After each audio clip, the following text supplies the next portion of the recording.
이번 시간은 이행불능, 불완전이행, 이행거절에 대해서 공부하도록 하겠습니다. 우선 이행불능인데요. 의의를 읽어보면 이행불능이란 채권이 성립한 후에 채무자에게 책임 있는 사유로 이행할 수 없게 된 것을 말한다 라고 하는데요.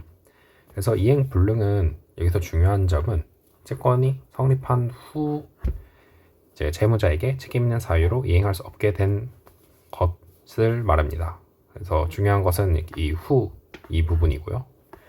그래서 이제 요건을 조금 보게 되면 채권의 성립 후에 이행이 불가능하게 되었을 것. 그래서 후발적 불능. 그래서 성립한 후에 불능이 돼야 되니까 후발적 불능을 말하고, 그래서 불능 중에는 어떤 게 있나 보면 사회통념상 불능. 불능이라는 개념은 본래 물리적 자연적인 것이다. 그러나 통설과 판례는 일치하여 민법상 불능은 절대적 물리적 불능은 아니고, 자, 사회관념상 내지 거래관념상 불능을 가리킨다고 한다. 사회통념상의 불능을 불능이라고 하게 되면 물리적으로 이행이 불가능한 경우는 물론이고 물리적으로는 가능하지만 지나치게 많은 비용과 노력이 드는 경우도 불능으로 된다. 그리고 사실상 이행이 불가능한 경우에만 아니고 법률상 불가능한 경우에도 불능에 해당하게 된다. 또한 채무자 이외의 자에게는 가능하더라도 채무자에게 불가능할 때는 불능이다. 라고 해서 우리 후발적 불능이라고 할 때 이때 불능이란 사회통념상 불능이다.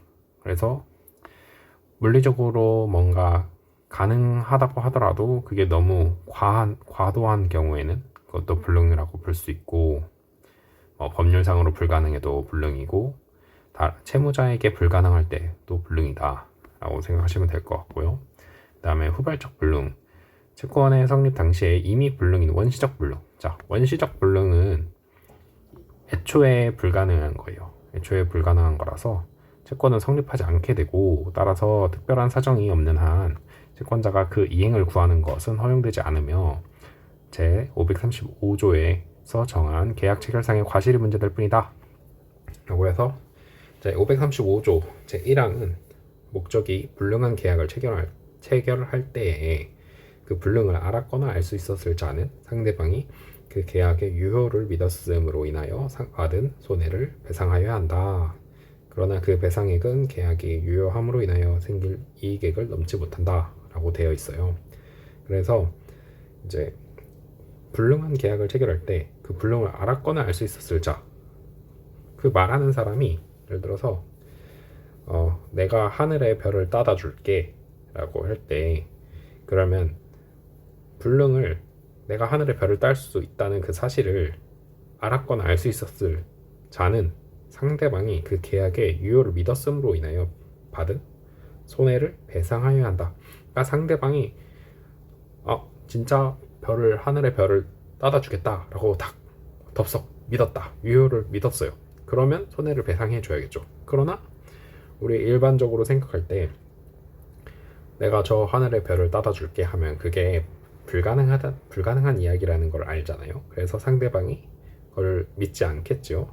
그래서 유효를 믿었음으로 인하여 받은 손해가 없다고 볼 수 있겠는데, 어쨌든 이러한 예시를 생각하시면은 535조를 이해하기 조금 쉽지 않을까라고 생각합니다.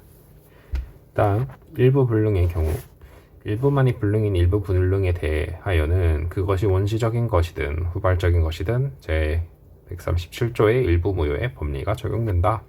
그래서 일부 무효의 법리 이제 읽어보시면 되고, 다음 불능의 기준 시기, 이행이 가능한가 불가능한은 이행기를 표준으로 해서 이제 불가능인지 가능한지를 판단하시면 됩니다.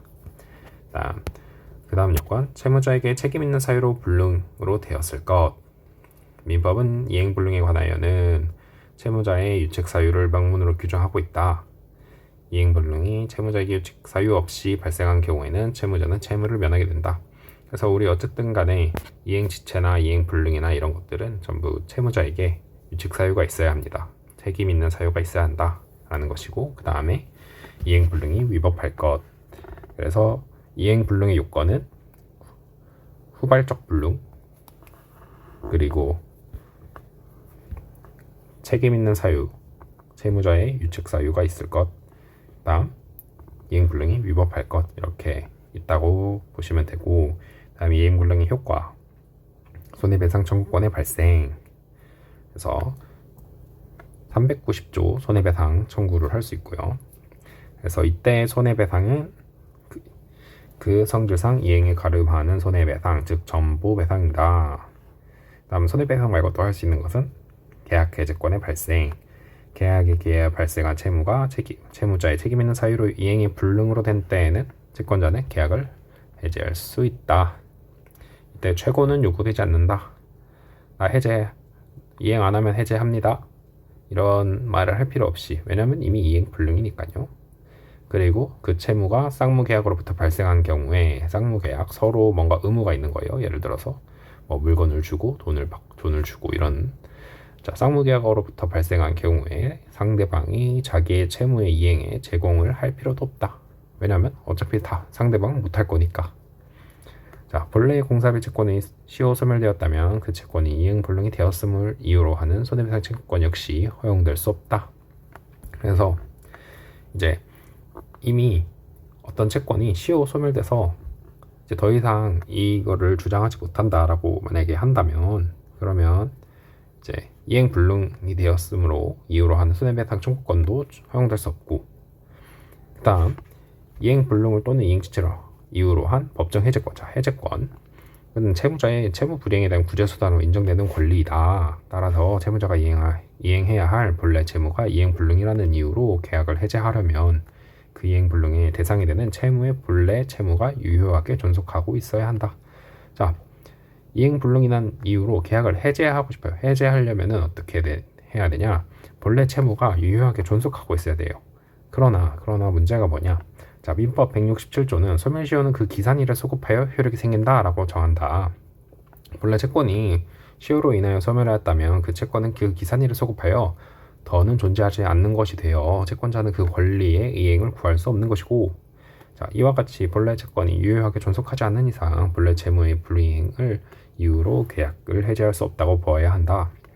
결국 채무 불이행에 따른 해제의 의사표시 당시에 이미 채무 불이행의 대상이 되는 본래 채권이 시효가 완성되어 소멸하였다면, 자, 채무자가 소멸시효의 완성을 주장하는 것이 신의성실의 원칙에 반하여 허용될 수 없다는 데 특별한 사정이 없는 한, 자, 특별한 사정이 없는 한 채권자는 채무 불이행 시점이 본래 채권의 시효 완성 전인지 후인지 불문하고, 그 채무 불이행을 이유로 한 해제권 및 이에 기한 원상회복 청구권을 행사할 수 없다. 그래서 만약에 예를 들어서 기산일이 있고, 그 다음에 시효가 만약에 10년짜리다. 그럼 10년 이렇게 돼서 10년을 딱 지나면은 이제 소멸시효가 완성이 되잖아요. 그러면은 기산일에 소급하여 더 효력이 생기거든요. 소멸시효는. 그렇게 되면은 이제 더 이상 이제 본래 채권이 더 이상 유효하게 존속하지 않게 되는 거잖아요. 그렇기 때문에 채무 불이행에 따른 해제를 하려고 해도 이미 만약에 예를 들어서 뭐 이때 아직 시효 완성되기 전에 어떠한 채무 불이행 사유가 발생했어요. 채무 불이행 사유가 발생하여서 뭐 시효 완성 전인지 후인지를 불문하고 이때든 어쨌든 간에 시효가 이미 완성돼서 소급하여서 이제 효력이 없어지기 때문에 이때 채무 불이행했다는 것을 이유로 계약 해제하거나 원상회복 청구권 행사할 수 없다. 이런 이야기가 되겠습니다. 그 다음 대상 청구권. 자, 대상 청구권이라는 게 있는데, 대상 청구권은 이행을 불가능하게 하는 사정의 결과로 채무자가 이행의 목적물에 대신하는 이익, 그것을 대상이라고 생각하시면 되는데, 대상을 취득하는 경우에 채권자가 채무자에 대하여 그 이익을 청구할 수 있는 권리이다. 그래서 이제 예를 들면은 원래는 이제 어떤 X 토지를 이제 갑이 매도하기로 했고, 매도인이고 을이 매수인인데, X 토지가 갑자기 수용이 돼 버렸어요. 국가에 의해서 수용이 돼서 X 토지가 원래 예를 들어서 5억 원이다. 시가가 5억 원인데 수용으로 보상금으로 7억 원을 줬다. 그리고 을은 원래 5억 원을 주고 살려고 계약을 했었어요. 근데 이제 엑스토지가 수용돼서 더 이상 이제 갑이 을에게 토지를 줄 수 없잖아요. 그렇게 되면은 어떻게 된다? 후발적 불능이다. 후발적 불능인 상태가 돼버린 거죠. 그러면 을 입장에서는 엑스토지가 없어서 이제 이제 계약 끝. 이제 서로 그냥 이제 남이니까 각자 갈 길 갑시다. 이게 아니라 이제 을 같은 경우에는 그 7억 나에게 줘라. 그 목적물에 대신하는 이익 대상을 나에게 줘라 하는 그런 대상 청구권을 을이 이제 행사를 할 수 있게 되는데, 그렇게 되면은 이제 기존에 을이 5억 원을 원래 주기로 했잖아요. 그럼 그 5억 원을 준다면 7억 원을 받을 수 있다. 결과적으로 을이 2억 원의 이익을 얻을 수 있다. 이런 이야기입니다. 그래서 요건을 보면 물건 관리의 급부를 목적으로 하는 채권일 것. 자, 급부에 후발적 불능이 있을 것. 이행의 목적물에 가름하는 이익, 대상을 취득할 것. 인과관계, 즉 인과관계가 있어야 한다. 자, 쌍무계약의 경우 아까 말했던 매매와 같은 경우에 채권자의 상대방, 채무자에 대한 반대급부 이행 가능성이 있을 것. 자, 반대급부 이행 가능성이 있을 것. 이게 무슨 말이냐? 아까 을이 5억 원을 줄 수 있냐? 이런 이야기예요. 반대급부. 자, 효과. 대상 청구권은 채권적 청구권이다. 따라서 대상 청구권의 요건을 갖추었다고 하여 대신하는 이익이 채권자에게 직접 이전되지 않는다. 자, 직접 이전은 안 되고 그냥 청구권인 거예요. 청구할 수 있다. 그래서 그리고 채무자는 그가 취득한 것 모두를 채권자에게 모두를 인도해야 되고, 그 결과 대체 이익이 채권의 목적물의 통상 가치를 넘는 경우 아까 말했던 것처럼 시가 5억인데 7억 이렇게 된 경우 초과 가치도 인도해야 된다. 그래서 7억을 다 줘야 된다. 이런 말이고. 그래서 판례를 보시면은 손해보험은 이렇게 써져 있고, 자, 화재 공제금에 대하여 매수인의 대상 청구권에 인정되는 이상 매수인 특별한 사정이 없나 목적물에 대하여 지급되는 화재보험금, 화재공제금 전부에 대하여 대상 청구권 행사할 수 있다라는 것. 자, 전부라는 것이 중요한 거죠. 자, 그 다음 불완전급부, 불완전 이행에 대해서 알아보도록 하겠습니다. 불완전급부는 채무자가 급부에 이행행위를 하였으나 그 이행에 하자가 있는 것을 말한다. 불완전급부의 요건, 이행행위가 있었을 것. 이행행위가 없다면 이행지체나 이행불능이 문제가 되고, 그 다음 이행행위가 불완전할 것, 하자, 뭔가 부족함이 있다.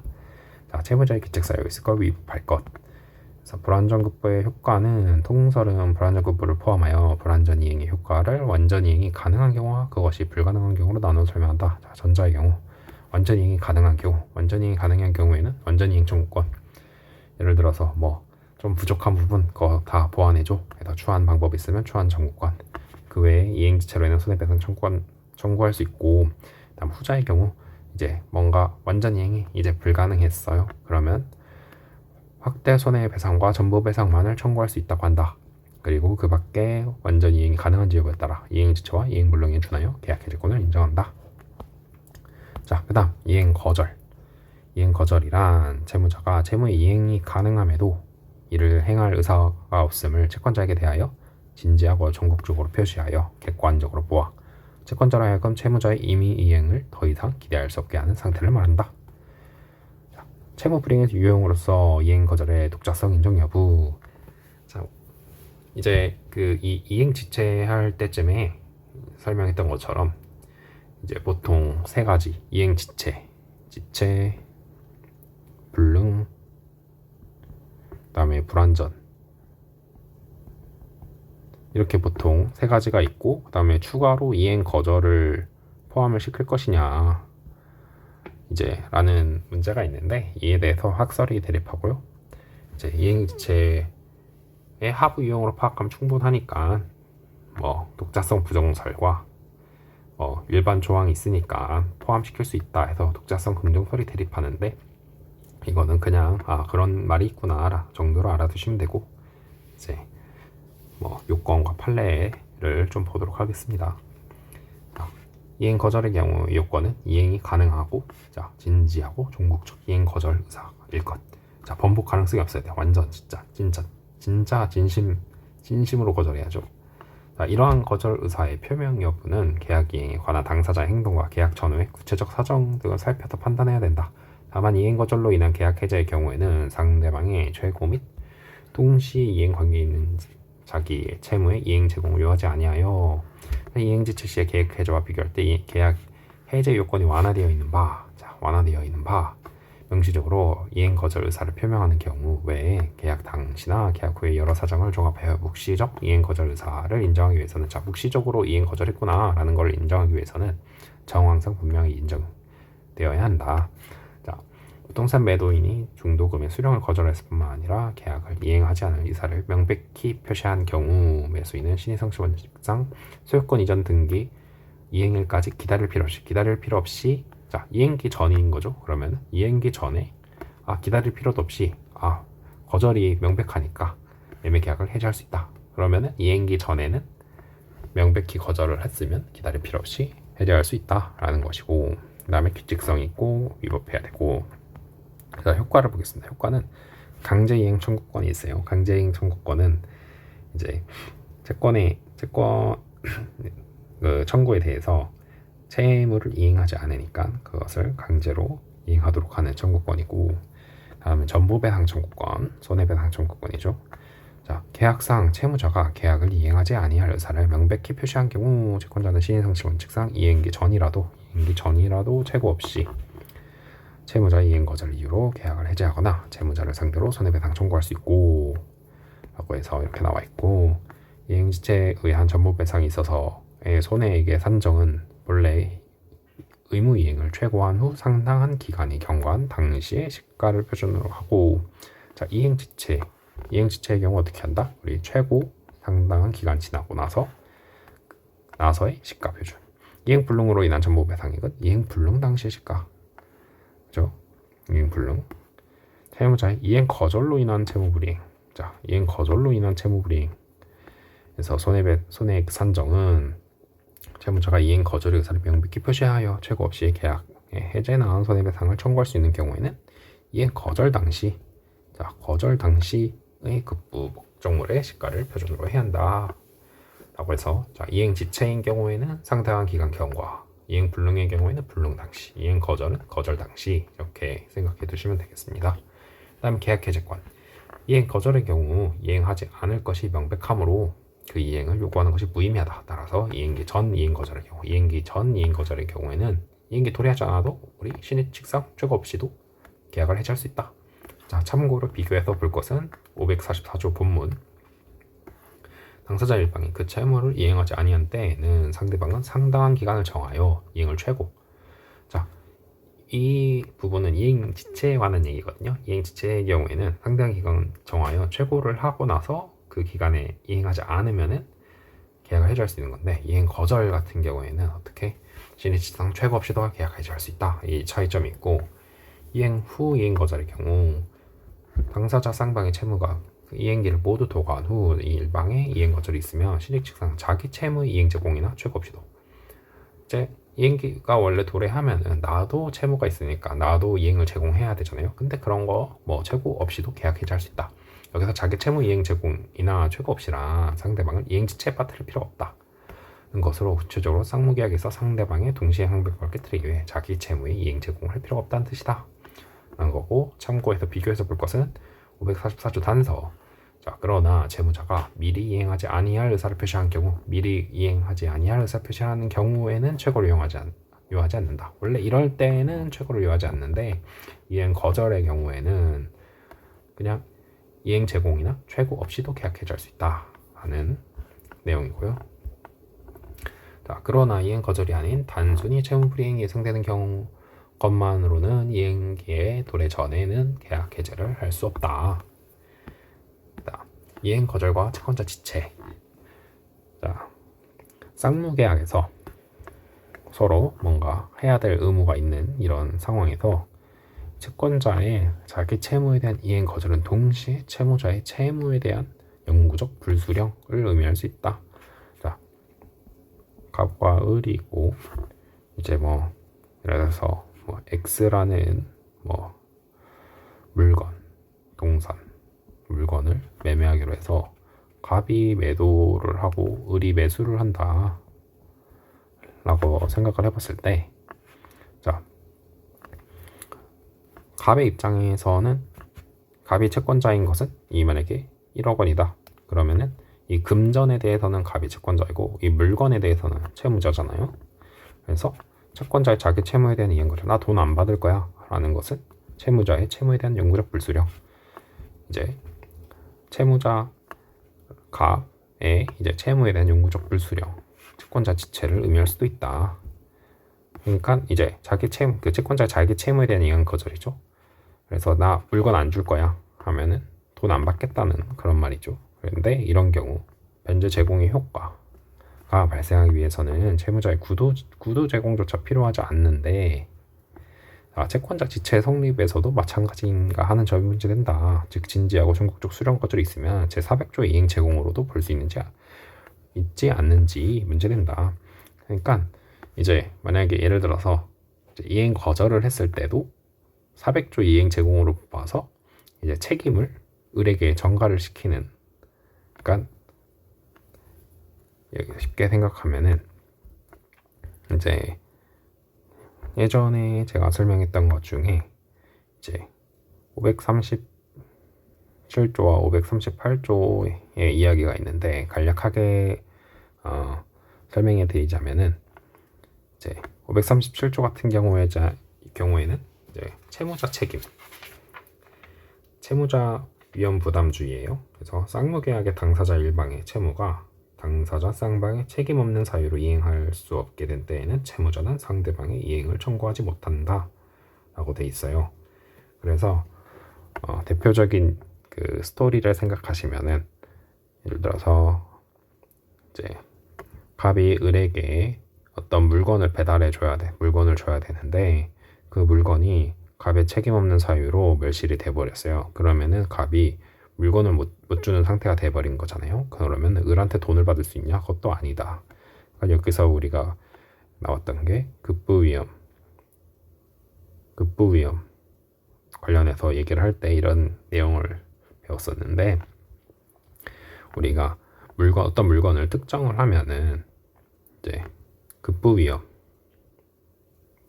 급부위험이 이제 넘어간다. 그래서 특정이 되면 을에게, 원래 갑이 이제 어떤 물건을 팔고 있었는데 그게 특정이 되면 을에게 급부위험이 넘어가기 때문에 이제 그 물건이 멸실된 것은 을에게 위험이 전가가 된 거라서 이제 갑이 다시 물건을 주지 않아도 되지만, 그 대신 대가위험은 여전히 갑에게 있으므로 을에게 돈을 달라고 청구할 수 없다, 이런 내용이고, 근데 만약에 이행 제공을 하면은 대가위험도 을에게 넘어가니까 물건이 멸실되었더라도 을에게 돈을 청구할 수 있다, 이런 내용이었어요. 그래서 밑에 판례를 보면 민법 제400조 소정에 채권자 지체가 성립하기 위해서는 민법 제460조 소정에 채무자의 변제 제공이 있어야 하고, 변제 제공은 원칙적으로 현실 제공으로 하여야 하며, 다만 채권자가 미리 변제받기를 거절하거나 채무의 이행에 채권자의 행위를 요하는 경우에는 구도 제공으로 하더라도 무방하고, 채권자가 변제받지 아니할 의사가 확고한 경우 채권자 영구적 불수령에는 구도 제공한다는 것조차 무의미하므로 이러한 경우에는 구도 제공조차 필요 없다고 할 것이지만, 자, 그러니까 우리가 변제 제공 같은 경우에 이제 받을 거 내가 거절을 확고하게 했어요. 그런 경우에는, 확고한 경우에는 제가 드릴 겁니다 라고 말을 안 해도 그거는 솔직히 무의미한 거잖아요. 안 받겠다고 했으니까. 그러면 구도 제공조차가 필요 없죠. 없다고 할 건데, 그러한 구도의 제공조차 필요 없는 경우라고 하더라도 이는 그로써 채무자가 채무 불이행 책임을 면한다는 것에 불과하고, 그러니까 채무 불이행 책임을 면한다.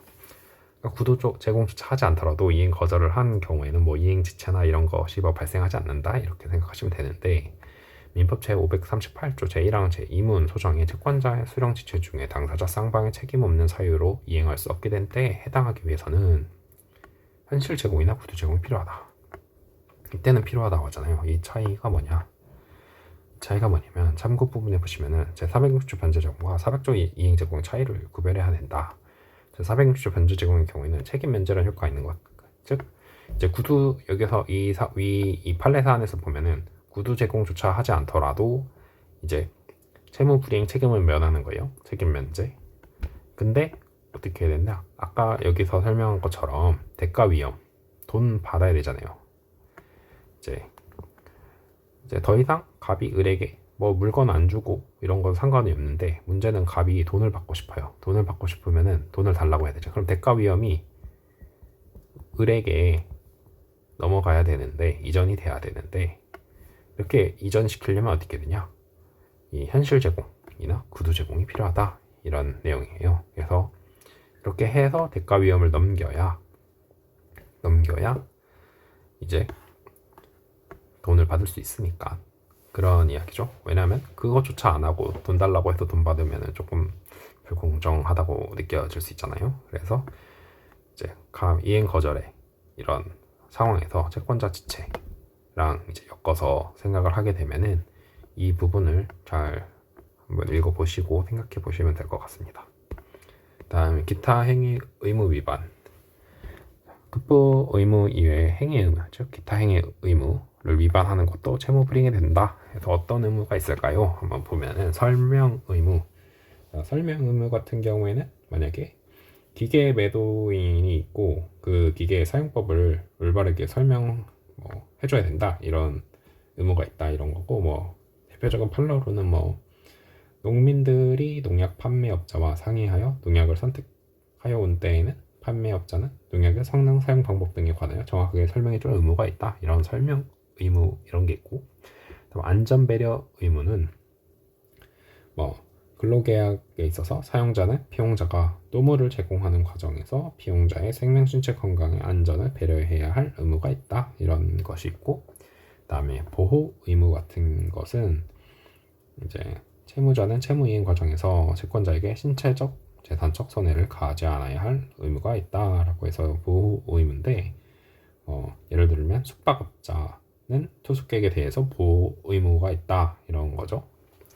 그래서 이렇게 설명 의무, 안전 배려 의무, 보호 의무 같은 게 있다라고 보시면 됩니다. 그래서 이 부분 넘어가고 연습 문제 한번 풀어보도록 하겠습니다. 연습 문제는 20의무사 문제고요. 1번 매매 계약의 불능에 관한 설명으로 옳지 않은 것은? 계약 목적이 원시적, 객관적, 전부 불능인 경우 악의의 매도인은 매수인이 그 계약의 유효를 믿었음으로 인하여 받은 손해를 배상하여야 한다. 자, 이거 같은 경우에는 목적이 불능한 계약을 체결할 때 그 불능을 알았거나 알 수 있을 자는 상대방이 그 계약의 유효를 믿었음으로 인하여 받은 손해를 배상해야 한다 라고 해서 아까 535조의 내용을 잠깐 제가 말씀드렸었는데, 이제 계약이 원시적 불능으로 무효인 때에는, 원시적 불능, 처음부터 불능이야, 하늘의 별을 따다 줄게, 이런 경우에는 악의의 매도인, 그 알고 있는 매도인은 매수인에게, 매수인이 진짜 하늘의 별을 따다 준다고 믿었으면 어떻게 된다? 손해배상해 줘야죠. 그래서 옳은 지문이고, 자, 2번 계약 목적이 원시적, 주관적 전부 불능인 경우 선의의 매수인은 악의의 매도인에게 계약상 급부이행을 청구할 수 있다. 자, 주관적 불능의 경우에는 어떻게 해야 돼요? 자, 이행기까지 그 이행이 가능하면 이제 법률 행위는 유효하고, 근데 이행을 못한 경우에는 채무비행에 의한 손해배상 책임이 발생한다 라고 해서 이제 선의의 매수는 악의의 매도인에게 계약상 급부를 이행 청구할 수 있고, 옳은 지문이고. 3번 당사자 쌍방의 규칙 사유 없이 매도인의 채무가 후발적, 객관적 전부 불능된 경우 매도인은 매수인에게 매매 대금의 지급을 구하지 못한다. 자, 후발적, 객관적 전부 불능이 된 경우 규칙 사유가 없네요. 후발적, 객관적 전부 불능이 됐다. 그러면 매도인은 매수인에게 매매 대금 지급을 구하지 못하겠죠. 규칙 사유가 없으니까. 이 내용 같은 경우에는 이제 537조의 내용이죠. 537조 조문 한번 읽어보시면 될 것 같고요. 다음, 매도인의 규칙 사유로 그의 채무가 후발적, 객관적 전부 불능된 경우 매수인은 매도인에게 전부 배상 청구할 수 있다. 자, 규칙 사유 있고요. 후발적, 객관적 전부 불능이 됐다. 그러면 전부 배상 청구할 수 있다. 아까 우리 이행 불능에서 배운 거죠.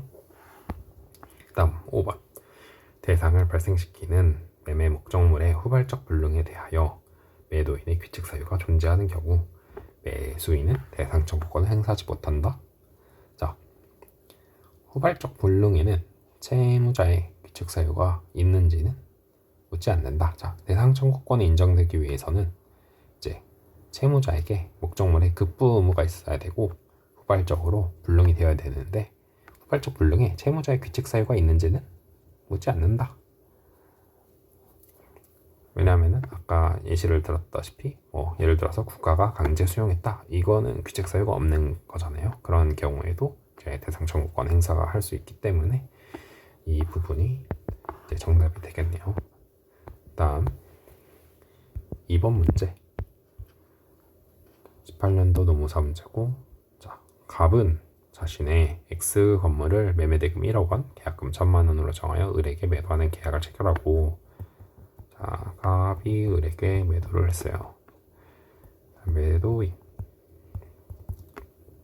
그럼 을이 매수인. 을로부터 계약금을 수령하였다. 갑이 을에게 X 건물 인도 및 소유권 이전 등기를 맞춰주기 전에 제3자 병의 과실로, 어떤 병의 과실로 이제 화재로 X 건물이 전부 멸실되었다. 이에 관한 설명으로 옳지 않은 것은, 자, 을은 병에게 불법 행위로 인한 손해배상 청구를 할 수 있다. 자, 을은 지금 매수인이고 지금 현재 계약금까지는 냈어요. 계약금까지는 냈는데 아직 소유권 이전 등기를 받지 않았잖아요. 자, 우리 부동산의 소유권이 언제 이전되는지를 생각해보면은 소유권 이전에 합의가 있어야 되고, 합의가 있고, 일단 소유권 이전 등기가 필요한데요. 지금 등기가 안 돼 있는 상태이잖아요. 그래서 현재 소유권은 여전히 갑에게 있어요. 그러면은 갑의 물건, 갑의 건물이 타버린 거, 화재로 멸실된 거니까 병은 갑에게 잘못했지 을에게 잘못한 것은 아니다. 그래서 을은 병에게 불법 행위로 인한 손해배상을 청구할 수 없다. 그래서 일단 1번이 정답이고, 자, 을은 갑에게 X 건물에 관한 소유권 이전 등기를 청구할 수 없다. 자, 지금 멸실된 상태잖아요. 책임 없는 사유예요. 병에게 책임 있지 갑과 을에게는 책임 없다. 서로 책임이 없는 상태에서 이 경우에서는 이제 소유권 이전 등기 청구를 이제 더 이상 할 수 없는 상태가 돼버린 거라서 이제 청구할 수 없고, 그다음 그래서 이 부분에 관해서는 이제 어쨌든 만약에 규칙 사유가 없다, 규칙 사유 없이 뭔가 이제 책임 없는 사유로 이행할 수 없게 되었다. 그러면은 537조를 일단 생각을 우선적으로 해보셔야 됩니다. 자, 그 다음 을은 갑에게 채무 불이행으로 인한 손해배상을 청구할 수 없다. 자, 을은 갑에게 이제 멸실로 인해서 갑이 을에게 더 이상 인도 및 소유권 이전 등기 의무를 이행하지 못하는 상태잖아요. 그럼 을이 갑에게 그럼 손해배상해 라고 할 수 있을까요? 자, 우리 채무불이행에서 가장 중복적인 요건이 뭐냐면은 규칙 사유가 있어야 되는 거잖아요. 그럼 갑이 잘못을 해야 되는데 병의 잘못으로 돼버린 거잖아요. 그러면은 갑에게 잘못이 없으니까 손해배상 청구할 수 없다. 맞는 질문이고, 자, 을은 갑에게 지급한 계약금에 대해 부당이득 반환을 청구할 수 있다. 자, 계약금 일단 아까 1,000만 원 줬잖아요. 그러면은 1,000만 원 줬는데 이제 을 입장에서는 더 이상 이제 이 계약이 이행이 안 되는 상태가 돼버렸잖아요. 그러면은 갑은 법률상 원인 없이 받은 것이 되어서 을이 갑에게 부당이득 반환 청구 741조에 의한 부당이득 반환 청구를 할 수 있습니다. 자, 5번 을은 갑에게 대상 청구권 행사로서 병에 대한 손해배상 채권의 양도를 청구할 수 있다. 자, 대상 청구권 지금 우리 급부의 후발적